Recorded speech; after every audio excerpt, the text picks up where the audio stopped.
किया है, ये जो किया अच्छा किया है, जो चौड़ीकरण कर रहा है। काहे कि सरकारी ज़मीन पे सब बना बना के पैसा उछलता था, दुकान बना बना के पहले से। हाँ, ये किया अच्छा किया है, हम लोग के लिए बहुत अच्छा है, हमारे लिए बहुत अच्छा हुआ।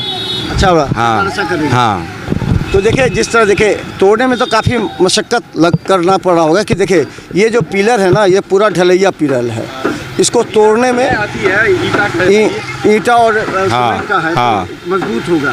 गेट लगाए हुए, गेट था मेन गेट अंदर जाने के लिए। तोड़ने में भी परेशानी है। और आपको हम बता दें, देखिए अगर दूसरी तरफ बात करें तो देखिए इधर भी देखिए पूरा जो है खुद लोगों ने अपने मकान को